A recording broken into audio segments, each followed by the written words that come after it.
Muy bien, estamos ya grabando, gracias al Señor. Vamos a iniciar, vamos a orar y comenzamos porque lo que tenemos es 1 hora y 15 minutos, ¿verdad que sí? Amén. Sí, y tenemos que aprovechar el tiempo. Y hoy vamos a concentrarnos en el capítulo 1 de Apocalipsis. Este video o esta presentación que estamos haciendo aquí, ustedes la van a recibir una vez concluya la clase. En este caso, quiero que tomen nota, quiero que si tienen alguna pregunta puedan entonces participar en el mismo. Pero hoy vamos a trabajar, yo les había dicho que estudiaran del capítulo 1 al 4 y sigue así porque aunque vamos a trabajar el capítulo 1, es importante que entendamos lo siguiente. Cuando vamos a estudiar las escrituras, tenemos que hacerlo, como dicen por ahí, con calma. No se puede hacer lectura de la escritura como gato detrás de pescado. Ustedes saben lo que significa eso, ¿verdad? No. ¿No?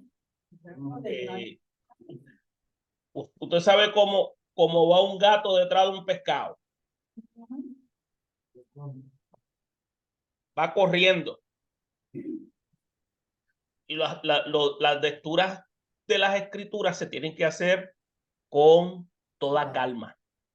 Se tiene, para así nosotros poder entender el contenido. Somos ustedes 4 nada más y 5 con la pastora.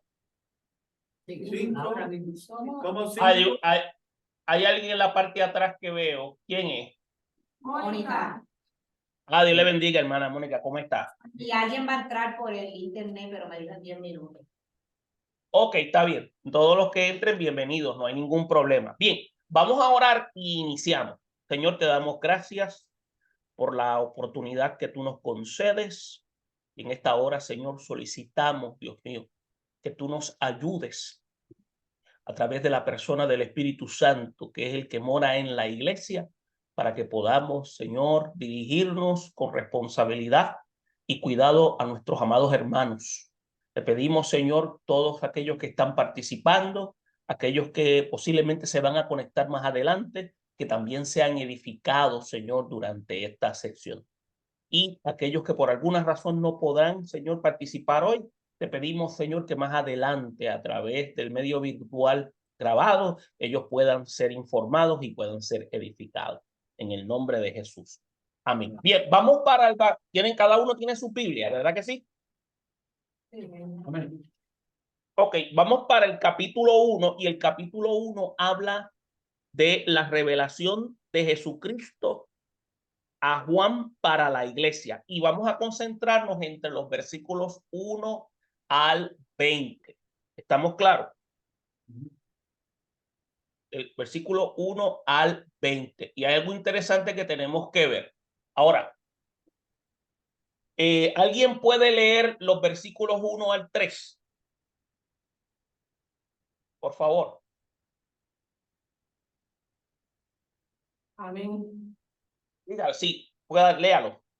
La revelación de Jesucristo que Dios le dio para manifestar a su siervo las cosas que deben suceder pronto, y la declaró enviándosela por medio de su ángel a su siervo Juan, que ha dado testimonio de la palabra, que ha dado testimonio de la palabra de Dios y del testimonio de Jesucristo y de todas las cosas que había visto. Bienaventurado el que lee y los que oyen la palabra de esta profecía y que guardan las cosas en ellas escritas, porque el tiempo está cerca. Amén. Amén. Gracias, hermana. Miren, usted fíjese algo interesante. En este capítulo 1, como habíamos señalado, vamos a ver cómo es que se inicia todo este proceso tan espectacular en la vida de Juan. Hermano Ramón está por ahí. Sí. Hermano Ramón, ¿se acuerda que estuvimos hablando con relación a el Juan que había escrito? Ese Juan es el discípulo amado. Queremos entonces ya tenerlo ya claro para que sepa que no se nos había olvidado que estábamos haciendo una revisión y es Juan el discípulo amado. Amén. Aleluya. Bien, ahora bien, ¿qué sucede entre los versículos 1 y 3? Pues comenzamos con un interrogante. ¿Cómo llega la revelación a la iglesia? Usted va a ver que el autor y comunicador de la revelación que está registrada en Apocalipsis, escuche bien, no fue Juan, fue Jesucristo, que es el Salvador y nuestro Señor. Por eso es que cuando dice la revelación de Jesucristo que Dios le dio para manifestarse a sus siervos las cosas que deben suceder pronto. Algo que quiero aclarar también, este primer capítulo no está escrito en primera persona. Si ustedes ven, es como si estuviese escrito en tercera persona. ¿Por qué? Yo les había comentado a ustedes, si no me equivoco, que cuando Juan escribe en Patmos, Juan envía una especie de boletines informativos a las iglesias. Y esta introducción la hacen las iglesias, o aquellos que recibieron el documento. ¿Estamos claros? Amén. Está escrito en tercera persona. Por eso es que dice la revelación de Jesucristo que Dios le dio para manifestar a sus siervos las cosas que deben suceder pronto y las declaró enviándolas por medio de su ángel a su siervo Juan. Y es importante que entendamos esto. Este primer capítulo, según los especialistas, declaran que lo escriben los que reciben los documentos que envía Juan desde la isla de Patmos. Por eso es que está escrito en tercera persona. Porque si no hubiese empezado, yo Juan, que recibí la revelación de Jesucristo que Dios me dio para manifestarles a ustedes las cosas que deben suceder pronto. ¿Se dan cuenta? ¿Captaron el concepto? Sí. Amén. Bien. Y es importante que tengamos claro ahora cómo llega la revelación a la iglesia. Pues estamos señalando que vemos que dice aquí, yo Jesús he enviado mi ángel para daros testimonio de estas cosas en la iglesia. Te va a ver que el contenido de este estilo de Apocalipsis son de una naturaleza única y va a ver cómo esta revelación. Por eso el término Apocalipsis, entienda bien, ya están empezando a entrar los hermanos, ya les estoy admitiendo. Entonces, puede ver lo siguiente, es un libro profético, un libro que correspondiente a un análisis en la cual se requiere, escuche bien, un tiempo para evaluarlo con calma, porque acuérdense que no fue escrito en nuestro periodo, esto fue escrito para el siglo I. ¿Estamos claros? Y es importante que nosotros demos un paseíto por el pasado, por el siglo I, para entender lo que está queriendo decir. Y en este caso, aquí el autor principal, no olvide que es Jesucristo. Ahora, hay una serie de pasos por los cuales llega la revelación. Número uno, Dios es el originador de la revelación. Por eso es que dice, Dios le dio. Entonces, ¿quién es el que revela? Jesús. Por eso es que Él es el revelador.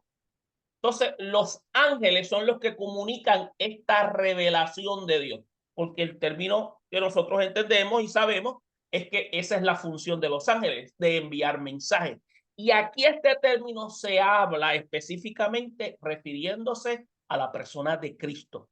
¿Y quién es el que lo recibe? Inicialmente el que lo recibe es Juan, que está en la isla de Patmos, que es conocido como el receptor, el que recibe.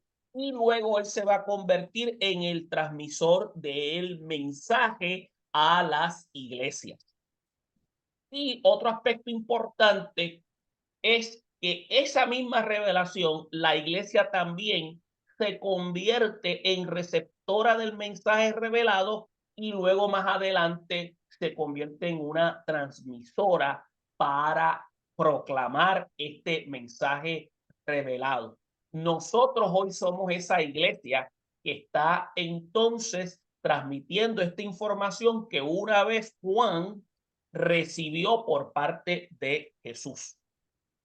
¿Alguna pregunta? ¿O estamos más claros que las manos de un carbonero? Está claro. Está claro, está claro. Ok, es importante que entendamos el capítulo 1 porque en el capítulo 1 vamos a ver estos aspectos. Miren la expresión que se utiliza, bienaventurado del que lee y oye esta revelación. ¿Qué es lo que indica? Es dichoso del que la lee, y leer, entiéndase, no es leer como el papagayo, sino es leer e integrar.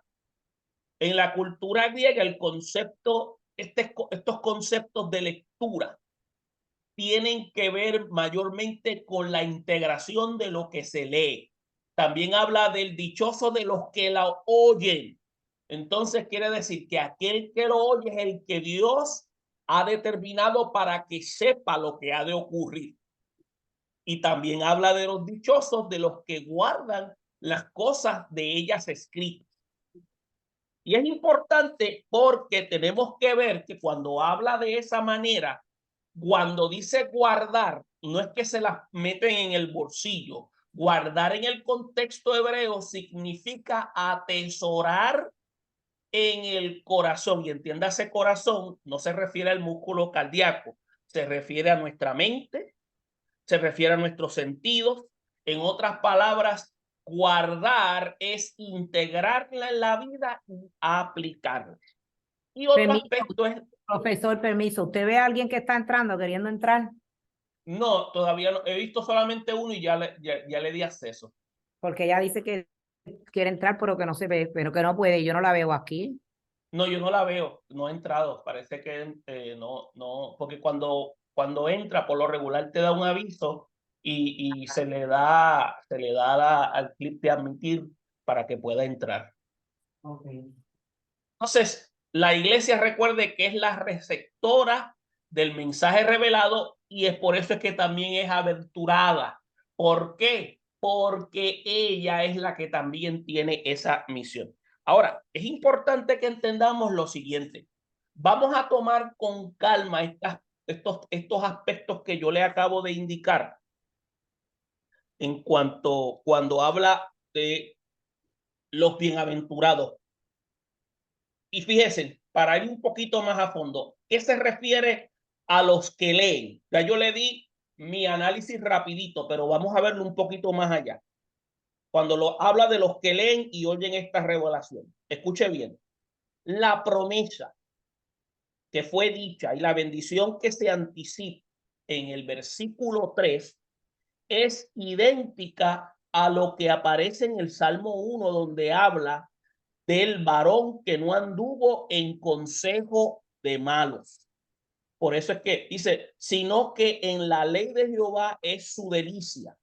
Usted va a notar que ese capítulo 1 viene siendo lo que se llama un prólogo y es lo que se conoce la introducción del documento de Apocalipsis y hace énfasis a lo que acabamos de señalar.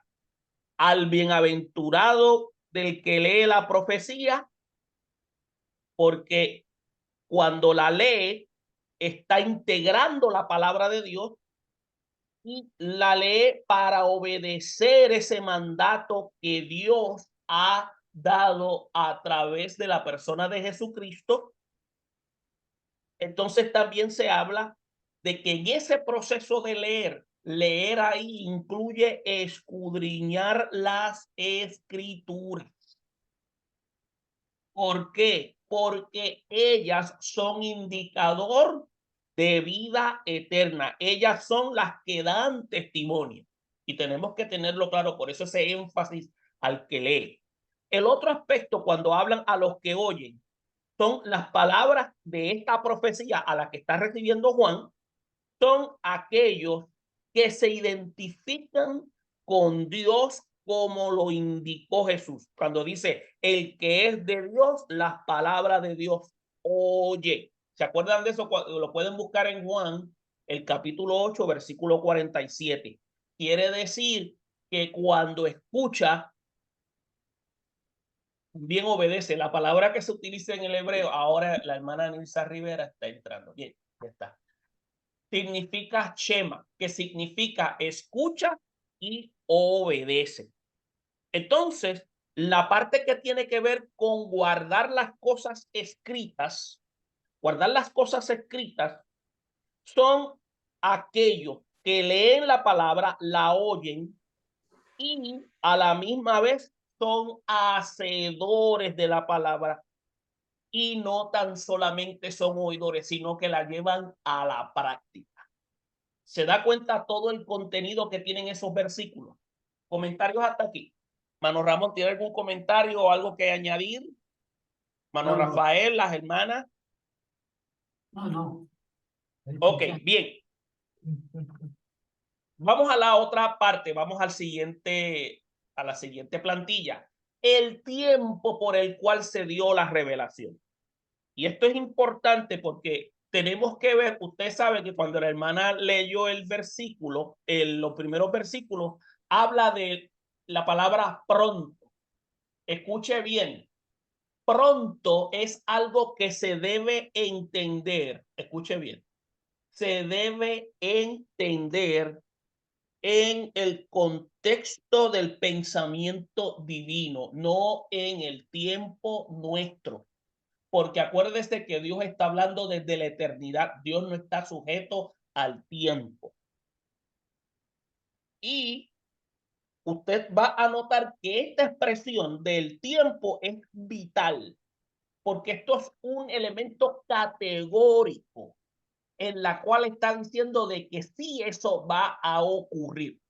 Por eso es que el término pronto debe entenderse desde el punto de vista divino. Yo lo volví a repetir 2 veces y era que iba a incluir también lo que se llama en breve. Apunten ahí, pronto y en breve. Son expresiones que su contexto se tiene que entender dentro del aspecto de la divinidad y no nuestro. Porque Dios está hablando desde la eternidad. Ahora bien, por eso es que cuando dice, usted buscan en Apocalipsis 22 y el versículo 12 dice, he aquí yo vengo pronto y mi galardón conmigo para recompensar a cada uno según su obra. ¿Se da cuenta? Vengo pronto. Cuando nosotros escuchamos esa expresión en nuestro tiempo, nosotros pensamos que eso es como de aquí 15, 20 minutos o de aquí un año, o sea, un periodo corto. Pero en el tiempo del contexto de la eternidad, el concepto pronto, acuérdese que eso es bien amplio. Bien, ¿alguna pregunta? ¿Todo bien? Ok. Vamos a hablar ahora de los títulos de Jesús que autentican su revelación. Y eso lo vamos a ver, escuche bien, esos títulos. Ok, usted va a notar lo siguiente. Déjenme ver que no me haya pasado También de los que están en internet tienen preguntas que hacen la mano para entonces nosotros poder. Sí, ellos pueden levantar la mano o pueden escribirla porque creo que me llega la información y yo les puedo Ok. contestar. Bien. Vamos a hablar entonces del tiempo para la cual te dio la revelación.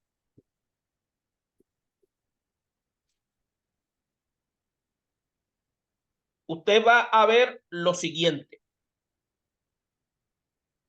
Eso lo discutimos ya, el concepto pronto, ¿verdad?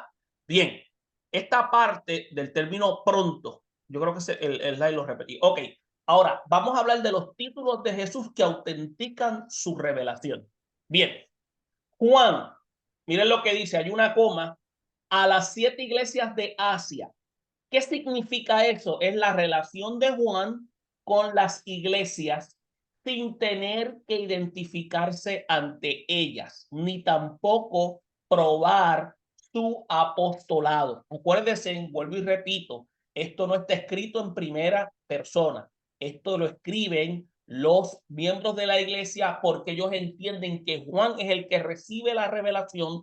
Él le escribe y les da entonces la autorización a la iglesia para que escriba este prólogo para que la iglesia entienda que Dios ha hablado y que Juan ha transmitido ese mensaje para que todos lo sepan.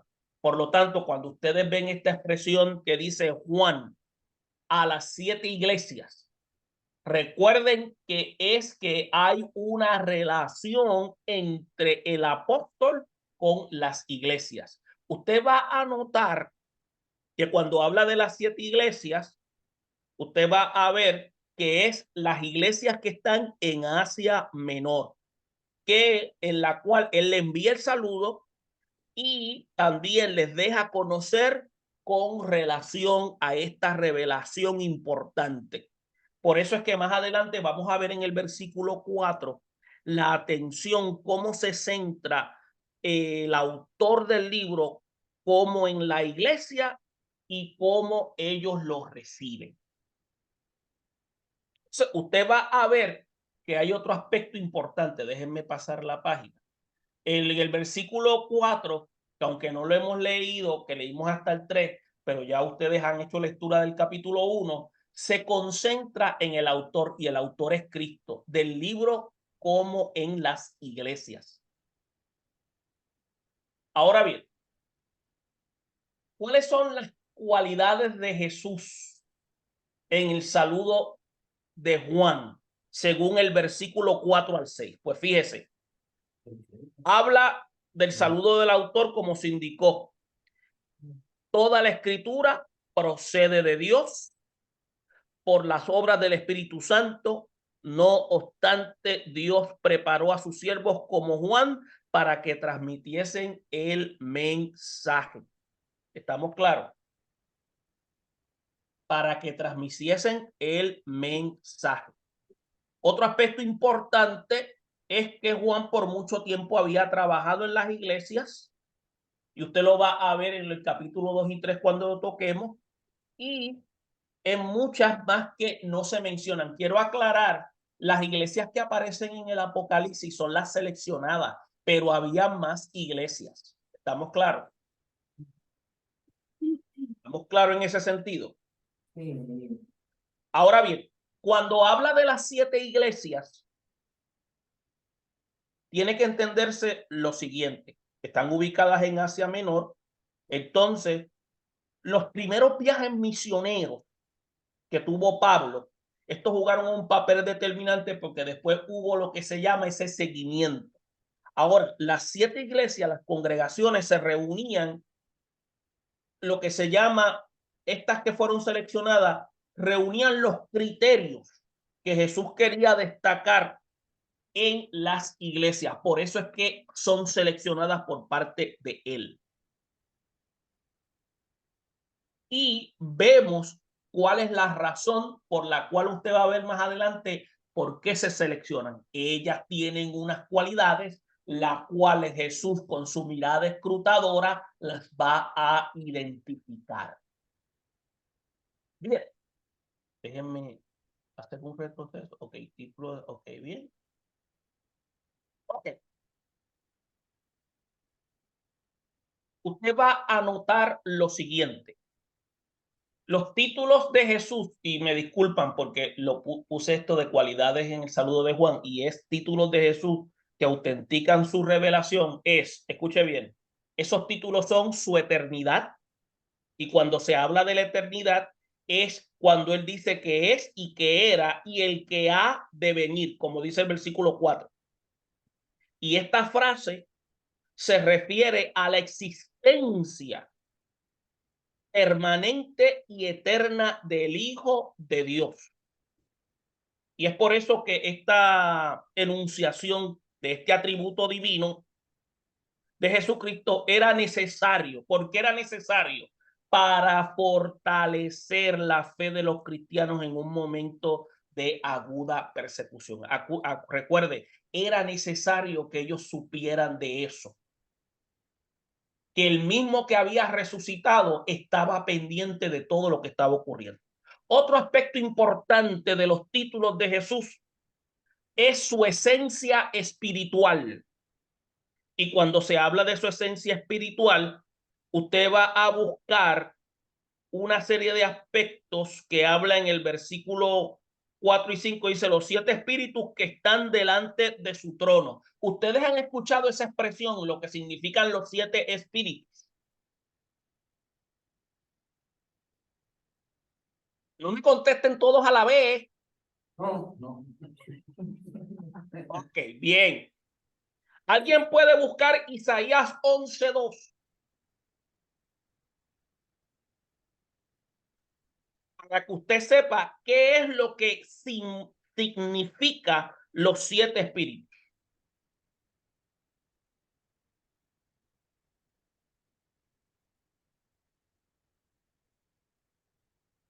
Cuando lo encuentren, me dicen amén rapidito. Acuérdense que el tiempo corre. Amén. Amén.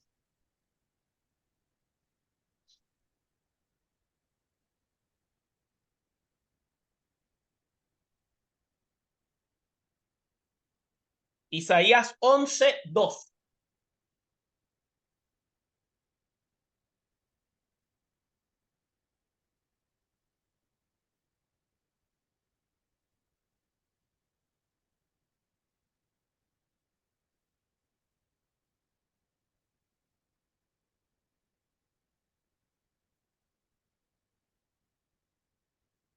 Y es algo importante que usted y yo conozcamos la esencia espiritual en la cual caracteriza los títulos de Jesús que lo autentican en su revelación. ¿Lo encontraron o no? Sí, amén. Ay, ¿por qué lo habían encontrado? No me dijeron nada. Yo no soy psíquico. Lo Sí, dije. lo dijimos, gritamos amén. No, yo no oí, yo estoy sordo. Yo no escuché nada. Pues lo gritamos más duro después. Sí, pueden leerlo, por favor. Ok. Y reposará sobre el espíritu de Jehová, espíritu de sabiduría, espíritu de inteligencia, espíritu de consejo y de poder, espíritu de conocimiento y de temor de Jehová. Usted va a notar que se refiere a los 7 espíritus que están delante de su trono. Ustedes lo acaban de identificar en Isaías 11:2. ¿Y qué es eso? Se refiere a la suma total de las cualidades del Espíritu Santo que están reunidas en la persona del Hijo. Entiéndase Jesucristo cómo se anticipa a través de la profecía mesiánica que da Isaías. Y retomo lo que acaban de leer. Espíritu de Jehová, 1. Espíritu de sabiduría, 2. De inteligencia, 3. De consejo, 4.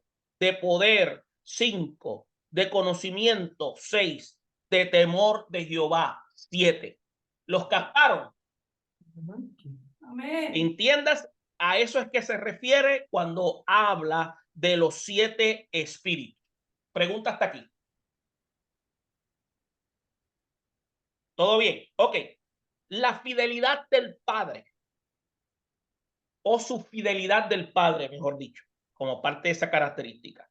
Usted va a ver que Jesucristo constituye ser el testigo fiel. Usted lo puede encontrar en el versículo 5 del capítulo 1 de Apocalipsis. Jesús es el testigo personal del Padre. ¿Por qué es el testigo personal del Padre? Porque es el único que se puede dispensar para que veamos a Dios. ¿Cómo es la única manera que nosotros podemos ver a Dios?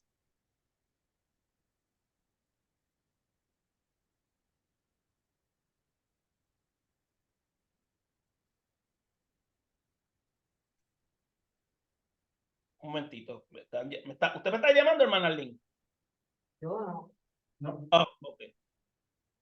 Ok. No. Bien.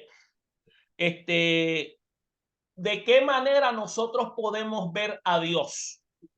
La única manera que nosotros podemos ver a Dios es a través de la persona de Jesucristo, porque es el único que tiene doble naturaleza. Naturaleza que divina y naturaleza humana. ¿Qué significa eso? Que cuando nosotros estemos en la eternidad, al que vamos a ver va a ser ¿a quién? Cristo. A Cristo. Muchas gracias. Exactamente. Porque Dios es espíritu, pero en la persona de Cristo, Él tiene unas cualidades que se conocen como, escuche bien, lo que se conoce como su naturaleza hipostática, porque Él tiene 100% divinidad y 100% humano. Bien. Ahora bien, continuamos hablando. Entonces,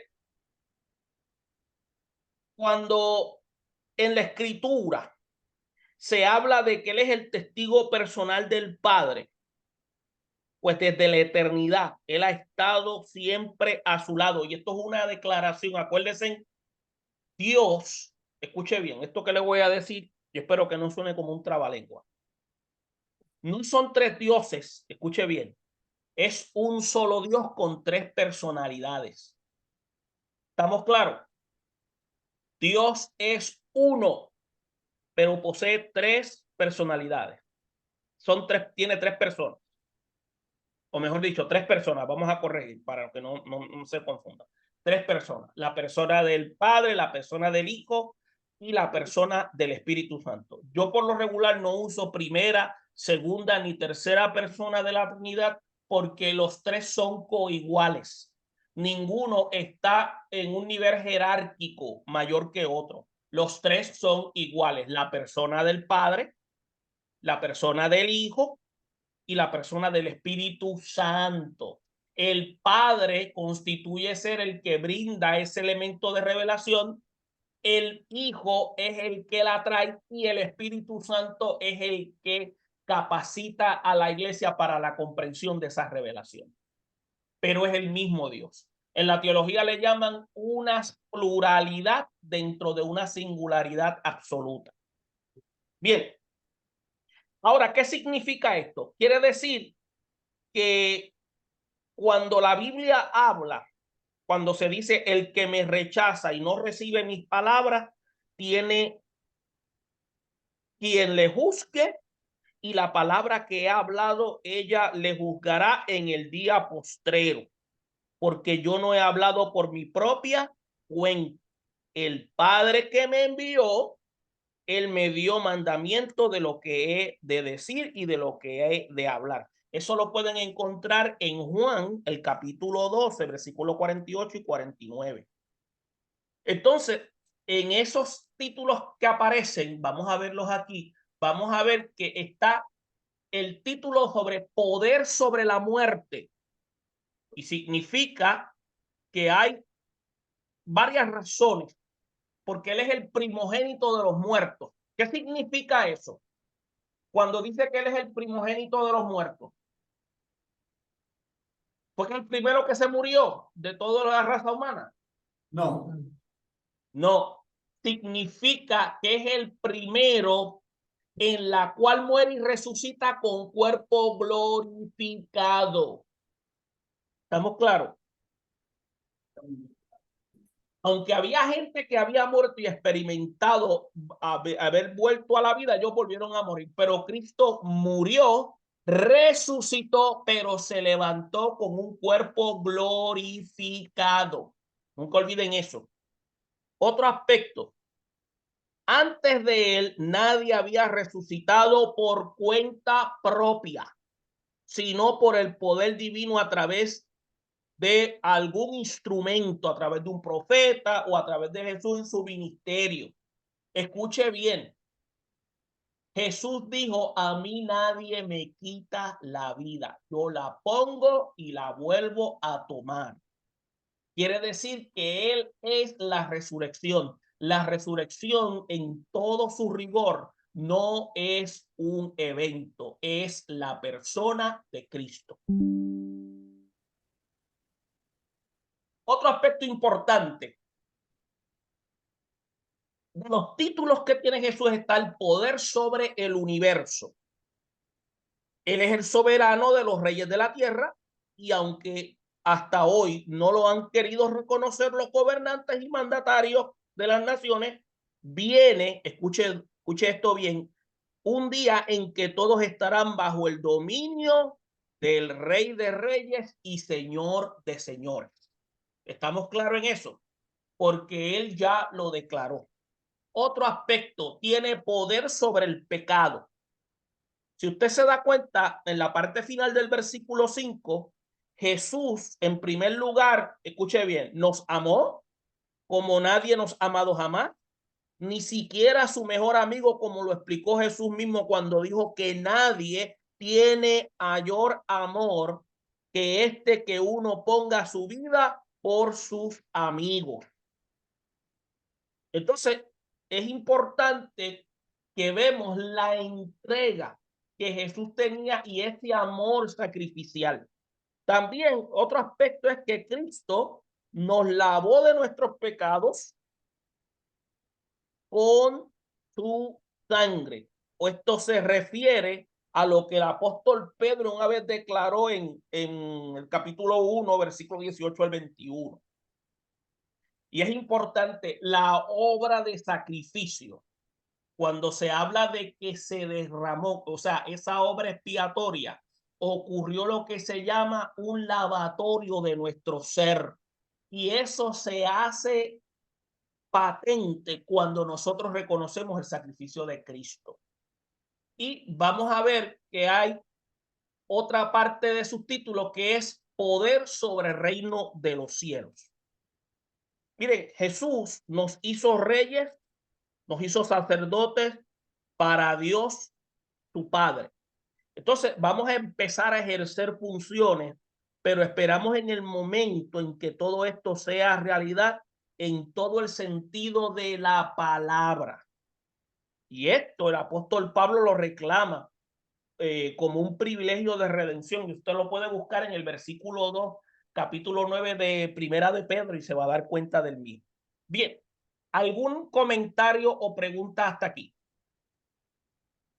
Contéstenme porque no oigo.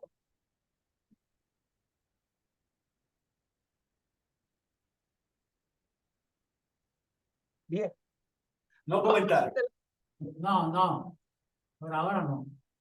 Ok. Bien. Vamos a hablar de la manifestación de Jesús en Saludo de Juan. Vamos a leer el versículo, y eso está concentrado en el versículo 7 y 8 del capítulo 1, cuando dice, he aquí viene con las nubes y todo ojo le verá, y los que le traspasaron y los del linaje de la tierra harán lamentación por él. Sí, amén. Yo soy el alfa y omega, principio y fin, dice el Señor, el que es y el que era y el que ha de venir, el Todopoderoso. Fíjese, la manera de su venida. Vamos a trabajar esto. Antes de eso, quiero señalar que hay los efectos de la segunda venida de Cristo en la iglesia y en el mundo. Hay una serie de efectos. Número uno, tenemos que ver lo siguiente. Nosotros, la iglesia, yo lo postulo y muchos también, nosotros creemos en el rapto. Porque nosotros creemos que el Señor viene a levantar a la iglesia. Ahora, cuando decimos viene, yo tengo mi análisis teológico con relación a eso. Si lo quieren saber, pues más adelante me preguntan, pero escuche bien. Dios toma a la iglesia, pero la forma en que Él va a aparecer, su segunda venida, va a ser con nosotros cuando Él venga a establecer su reino sempiterno. Una cosa es el arrebatamiento de la iglesia y otra cosa es la segunda venida de Cristo. Ahora, usted le ha hablado de eso ya, ¿verdad? Anteriormente. Bueno, usted ha hablado algunas veces, pero es bueno que No, pero más o menos en un sentido general, porque quiero que lo tengan claro. Diga, ¿hay algún comentario? Entiendas una cosa, hay una diferencia entre el arrebatamiento, que es lo que la iglesia espera porque es un misterio revelado, Y la otra, que lo que estamos hablando aquí, Apocalipsis, es de la presencia visible de Jesús cuando Él venga a la tierra. Son cosas distintas. Ok. Ahora, por la manera en que se indica, este evento es de deducir que se refiere a dos etapas. Una es el regreso del Señor, pero con mucho más énfasis en su revelación y manifestación. Esto es lo que habla Apocalipsis. Cuando Él aparezca, Él va a aparecer como Rey de Gloria. Y cuando Él venga, va a venir con su iglesia a establecer un reino sempiterno. Entiéndase sempiterno, que tiene principio, pero no tiene fin. Ahora, ¿qué significa la manera de su venida? Vamos a ver que el apóstol anticipa que Jesús vendrá con las nubes, como dice el versículo 7. Si usted ha estado a chequear el libro del profeta Daniel, Daniel había predicho los acontecimientos de la siguiente forma. Dice, he aquí con las nubes del cielo venía uno como un hijo de hombre que vino hasta el anciano de días. Anciano de días, entiéndase que es el Dios Todopoderoso. Y le hicieron acercarse delante de él y le fue dado dominio, gloria y reino para que todos los pueblos, naciones y lenguas le sirvieran. Eso está en Daniel capítulo 7, versículos 13 y 14. ¿Qué quiere decir? Juan estaba presente el día en que Jesús fue alzado, el día que hubo la ascensión y lo recibió una nube que lo ocultó hasta que dejaron de verlo. También Juan, al igual que sus compañeros, vieron lo que el ángel le había hablado cuando dijo, este mismo Jesús que ha sido tomado de vosotros al cielo, así vendrá como le habéis visto ir al cielo.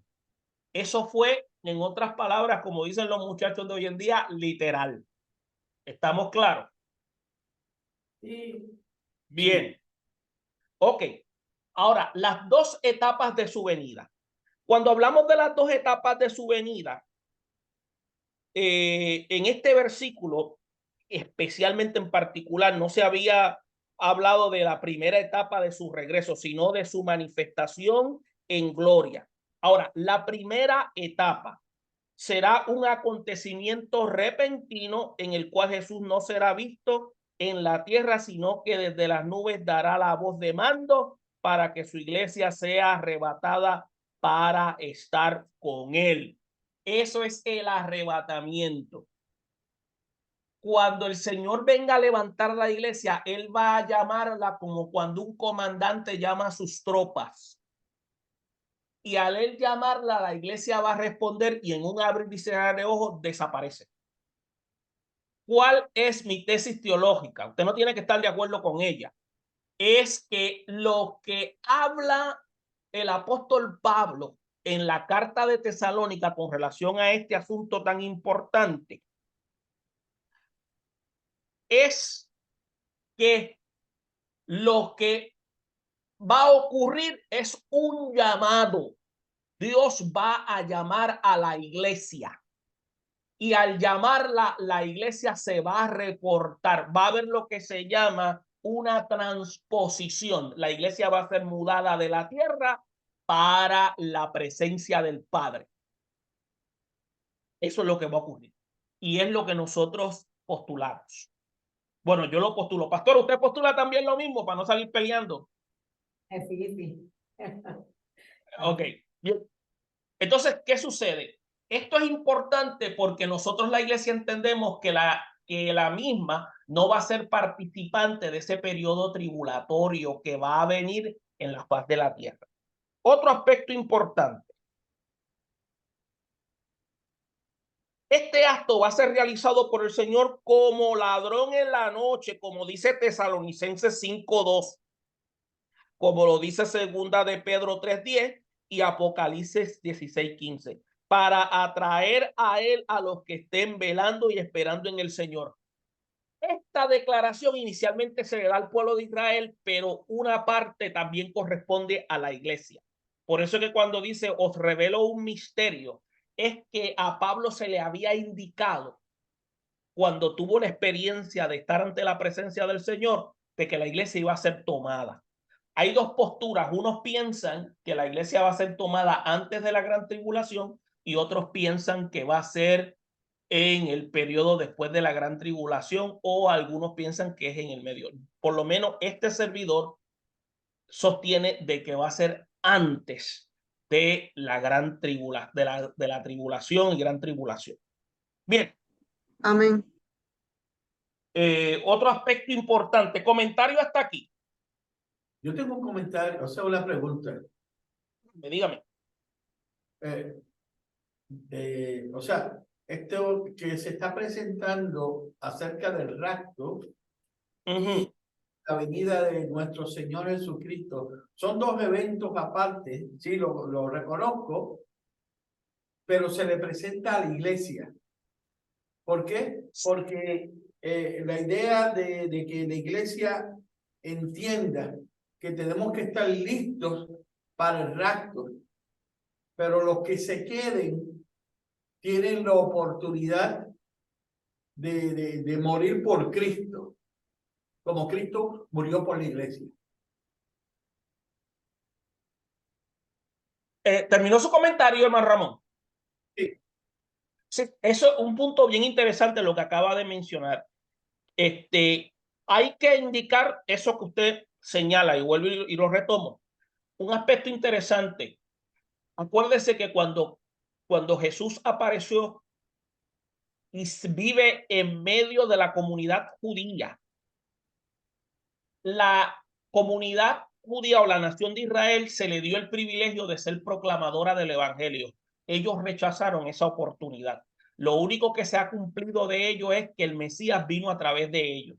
Por eso es que el concepto de que el pueblo escogido de Dios, esas cosas nosotros las tenemos como, con todo el respeto, creo que las tenemos mal interpretadas. Pueblo de Dios son todos aquellos que reconocen a Cristo como único y exclusivo Salvador.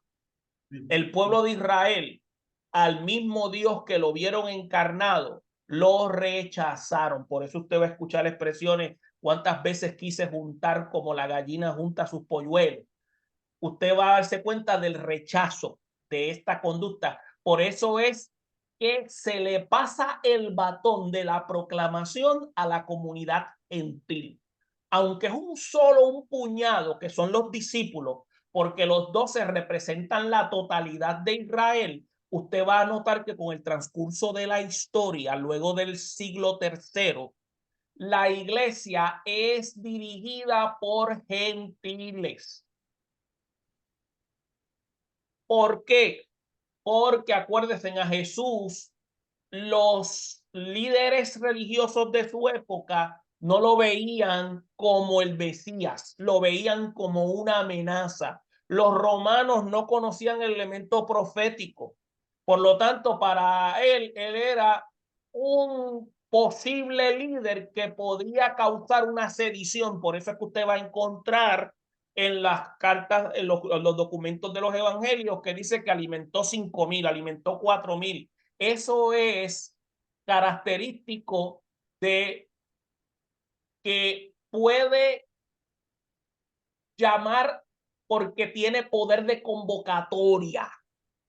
Y para la mentalidad romana, eso era peligroso.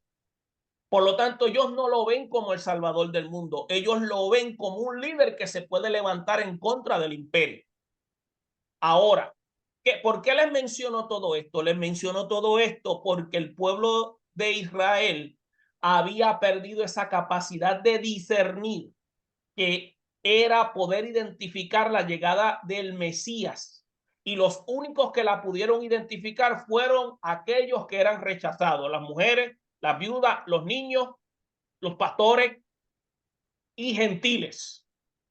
Si usted se da cuenta, los conocedores de la ley, aunque tenían conocimiento, no tenían capacidad de discernir, porque utilizaron la religión como un recurso para sus propios beneficios. Ahora, es importante que entendamos de que la iglesia recibe de parte de Dios esa revelación que va a ser tomada.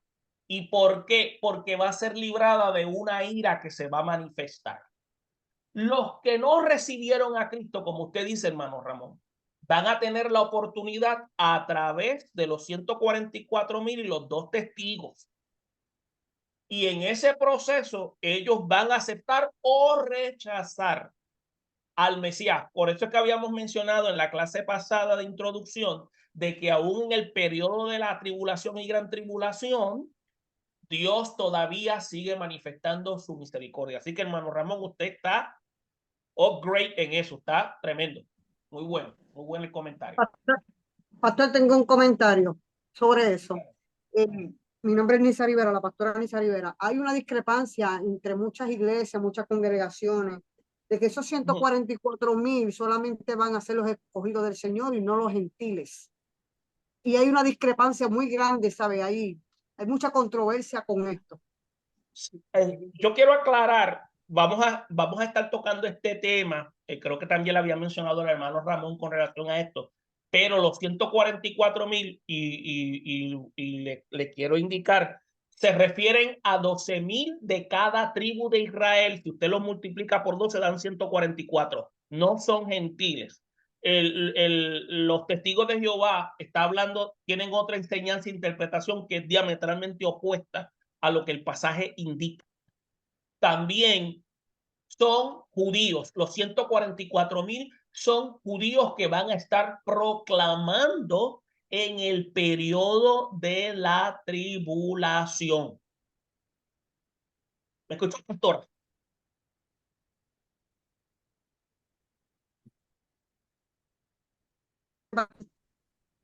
¿Escuchó? Sí, escuché, pastor. Sí, me di a entender lo que le quise mencionar. Sí, pastor. Amén. Sí, y acuérdese, esa no es mi opinión, es el análisis de interpretación que se da de acuerdo a lo que aparece en el contexto del documento de Apocalipsis. A veces hay muchas personas que hablan del libro de Apocalipsis, pero desafortunadamente no están haciendo la interpretación apropiada y tienen que ser cuidadosos porque aquí vamos a ver quiénes son los 144,000 que van a jugar un papel importantísimo en ese periodo. Bien,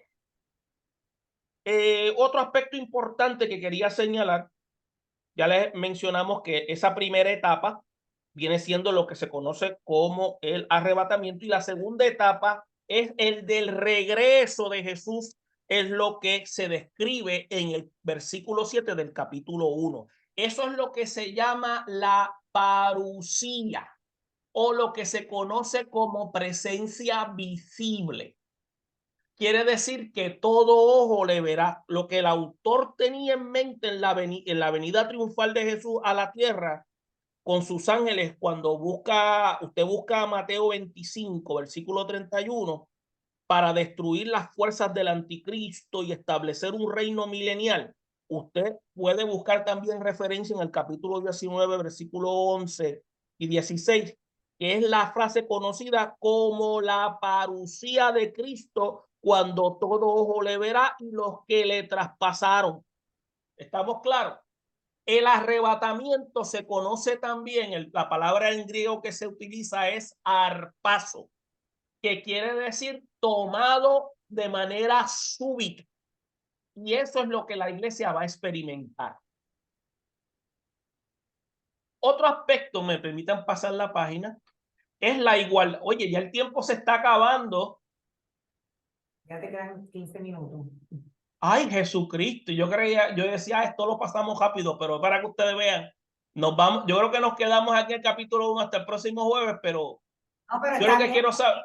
Queremos coger el tiempo, como usted dijo, entonces necesita tiempo para entenderlo. Ok, muy bien. Ok, eso es lo que me interesa porque, como les dije, esto no se puede hacer como gato detrás de pescado. Entonces, bien, déjenme ir aquí atrás porque me adelanté. Entonces, otro aspecto es la manera de su venida, las 2 etapas de su venida.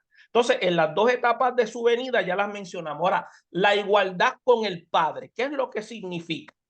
Usted va a ver que en el versículo 8 se usan frases de un significado que es bien teológico, en las cuales se describe lo que se llama la naturaleza divina de Jesús en igualdad perfecta con el Padre. Por eso es que él dice, yo soy el alfa y el omega. Y estas expresiones constituyen ser las letras del alfabeto griego, con la cual Jesús se da a conocer tanto su preexistencia como su supervivencia, principio y fin. Eso es lo que quiere indicar cuando habla de alfa y omega. Escuche bien, Jesús, el nombre de Jesús es el nombre terrenal, que es el que se le da para cuando él viene a ejercer su ministerio, pero él ya era. Acuérdense, Juan lo dice claramente, en el principio era el verbo era con Dios y el verbo era Dios. ¿Qué significa eso? Que ya el Mesías, ya él estaba. Por eso es que el nombre que él tenía era el verbo. Pero cuando viene a ejercer función salvífica, se le llama Mesías o se le llama Jesús Salvador. Mesías es el término que se conoce en hebreo. En el griego se llama Cristo. ¿Estamos claros? Apúntenlo por ahí.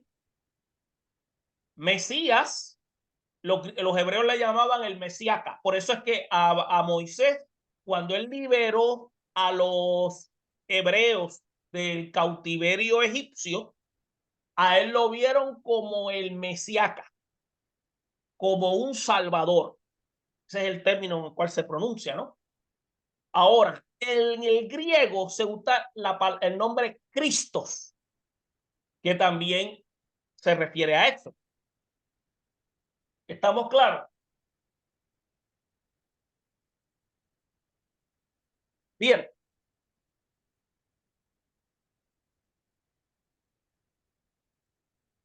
Y vamos a ver cuando ya hablamos de la igualdad con el Padre. Y ahora tenemos que señalar algo importante. Déjenme ver si está aquí, porque si no lo vamos a detener. Vamos a ver a Juan en la isla de Patmos y ahí quedamos en el versículo 9 al 12 y después del 13 en adelante lo seguimos el próximo jueves. Juan tenía 4 cosas en común con los de la iglesia de Asia Menor. Escuche bien. Se identifica como hermano, copartícipe en la tribulación, copartícipe en el reino de Jesucristo y copartícipe en la paciencia de Jesucristo. ¿Qué es lo que indica esto? En el versículo, cuando dice que habla Juan, vuestro hermano, que eso es en el versículo 9, Juan se identifica como hermano de los miembros de la iglesia de Asia Menor. Y esto es una relación que se debe a la obra regeneradora que el Espíritu Santo realiza en los creyentes por medio de la cual Jesús a todos los que creen en su nombre le da la potestad de ser llamados hijos de Dios. Por eso es que se llaman hermanos, porque ha ocurrido una obra transformadora en Cristo que ahora tenemos lo que conocemos como de parte de Dios recibimos ese título de hijo. Y si somos hijos, usted y yo somos hermanos. Ahora bien, cuando dice que es copartícipe en la tribulación, como dice el versículo 9 también, hay 2 hechos evidentes. En primer lugar, entendemos que transcurría la última década del primer siglo, entiéndase, ya eran finales del siglo primero. Y los cristianos estaban sufriendo bajo el régimen del emperador Flavio Domiciano, que era el hijo de Vespasiano, que asumió el lugar del hermano Tito. Ahora, esto, lo que yo quiero que ustedes sepan es lo siguiente. Esto se convirtió en una de las crueles persecuciones de los cristianos. Yo le había mencionado a ustedes que a los cristianos, mientras no los señalaban, no los molestaban. Pero estos líderes del Imperio Romano se encargaron de tratar de eliminar a los cristianos. Ellos no podían entender, porque en la mentalidad romana ellos tenían la mentalidad que cuando tú le tumbas la cabeza al líder, el grupo se cae.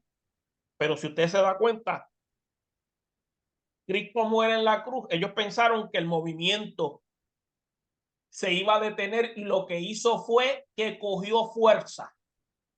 Cogió fuerza porque Jesús resucitó al tercer día. Dicen que más de 500 personas lo vieron. Quiere decir que ese testimonio se fue propagando. Da a entender de que no pudieron. ¿Por qué? Acuérdense que él había mencionado que él dijo, a mí nadie me quita la vida, yo la pongo. Entonces, hablamos también de que es copartícipe en el reino de Cristo, de Jesucristo. Y eso también está en el versículo 9. Juan y los discípulos habían escuchado de labios de Jesús que dice que el reino de Dios estaba entre ellos. Era el mismo Dios. Y es importante que nosotros observemos cómo las tribulaciones, el sufrimiento, sirve para que nosotros los creyentes podamos ser formados, capacitados y nutridos para poder ser fieles. O sea, las tribulaciones que usted y yo experimentamos constituyen ser los laboratorios que Dios permite que pasen en nuestra vida para darnos formación, desarrollo y alcanzar la estatura de Cristo. No es que Dios es masoquista o se deleita en ver sufrir a sus hijos. Acuérdense que vivimos en un mundo caído, pero Dios tiene la capacidad de tomar las circunstancias y convertirlas en herramientas para nosotros ser fuertes. Y la otra parte, copartícipe en la paciencia de Cristo. Y cuando habla de esto, es de la virtud espiritual que se cultiva en el corazón del creyente y que se somete a la voluntad de Dios. Es por eso que el apóstol se refiere a la paciencia cristiana como parte del don del Espíritu Santo, como también habla el apóstol Pablo en Gálatas 5:22. Y es importante que nosotros entendamos estos aspectos. Luego vamos a entrar con los versículos 13 hasta el 20 para la próxima semana, pero quería dejar lo siguiente. Acuérdense que Juan estaba desterrado, estaba preso en Pasmo, pero acuérdense, estaba lleno del Espíritu Santo. Estaba lleno del Espíritu Santo. Y es importante que entendamos que cuando se utiliza la frase el día del Señor, cuando ustedes escuchan la frase el día del Señor, ¿qué ustedes entienden? Alguien que me conteste rapidito para detenernos aquí. Ese es el día de su venida. Nosotros lo definimos como el día de su venida. Ahora, yo quiero decirle algo importante. Esta declaración es de carácter polisémico. ¿Qué significa? Tiene varias interpretaciones. El día del Señor es eso que usted acaba de mencionar. ¿Quién habló? ¿Quién fue la que mencionó? La pastora Nisa. La pastora Nisa, muy bien. Ahora, hermana Nisa, ¿usted sabía también que el día del Señor también se refería al domingo? ¿O no lo sabían? Fíjate, lo había asimilado, sí, pero por el primer día de la semana que habla, creo, en el libro de Hechos. Sí, en el libro de Hechos, por lo regular decían primer día de la semana, pero más adelante, 60 años después, luego de que ellos habían sido revestidos de Espíritu Santo, acuérdense que ellos ya no se reunían los domingos, ellos no se reunían los sábados, ya ellos se comenzaban a reunir los domingos y comenzaron a cambiar el concepto del primer día de la semana por el día del Señor. Algunos dicen día de reunión. El día de reunión, muy bien. ¿Y qué es lo que indica? Algunos dicen aquí que el día en que Dios se les reveló, Jesús se les reveló a Juan, fue un domingo porque era un tiempo donde él sacaba para estar a solas. Pero también dentro de esa experiencia le iba a presentar el día del Señor para donde él se iba a manifestar en gloria. Por eso es que le dije que es polisémico. ¿Ok? Entienda eso. Polisémico, apunte por ahí que tiene más de dos interpretaciones o significados. ¿Estamos claros? Vamos a dejarlo hasta aquí porque vamos a tocar esta parte la próxima semana y luego yo quiero saber cómo va la cosa. Acuérdense que yo hablo muy rápido. Tampoco quiero que se me duerman, pero quiero saber si están captando conceptos. Esta presentación la van a recibir más adelante. Una vez concluya esta clase, la pastora la va a recibir y luego se las va a enviar. Pero vamos a continuar usándola porque todavía no hemos concluido el capítulo 1. ¿Algún comentario? Pregunta. Dígame. Estoy curioso. ¿Cómo es que si Juan estaba en la isla de Patmos, esta información llega a la iglesia en Asia? Bueno, la información llega de la siguiente manera, hermano Ramón, ¿verdad? Acuérdese, la isla de Patmos era una isla de presos políticos. Ahí habían guardias. Los guardias tenían su equipo de trabajo donde también se comunicaban con el mundo exterior. Y también acuérdese que en el tiempo de Jesús había correo. Y el correo simplemente lo usaban el Imperio Romano. Y se le daba el privilegio de que ellos pudieran escribir y se le enviaba esos documentos a las afueras de Patmos y llegaban a las manos de la iglesia. Lo que pasa es que usted va a notar de la forma en que habla Juan, de manera de símbolos y oráculos, ellos pensaban que Juan estaba delirando y se mándale a esos agentes, ese hombre ya se está muriendo. Pero era la forma en que la iglesia se comunicaba. Pero había un medio de comunicación. Los guardias se convirtieron en el puente de enlace para que esos documentos, son una de las teorías grandes que hay, en la cual esas cartas llegaban a manos de la iglesia. ¿Le contesté la pregunta, hermano Ramón? Lo sabía, pero quería la aclaración. Ah, usted me estaba aprobando, hermano Ramón. No, quería la aclaración para todos. Ok, muy bien. Y es importante porque estamos viendo que Dios hace las cosas, pero no las hace en un vacío. Dios tenía propósitos y aún los mismos enemigos de la obra, Dios los utilizó para que esas palabras escritas que habían sido dictadas a Juan llegaran a las manos de las iglesias. ¿Algún otro comentario? Yo quería hacer una preguntita, ¿verdad? Porque yo estoy, pienso mucho en el rapto, ¿ok?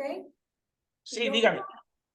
Yo quiero saber que en ese rapto, supuestamente que Dios se lleva a la gente, pero a la gente buena, ¿verdad?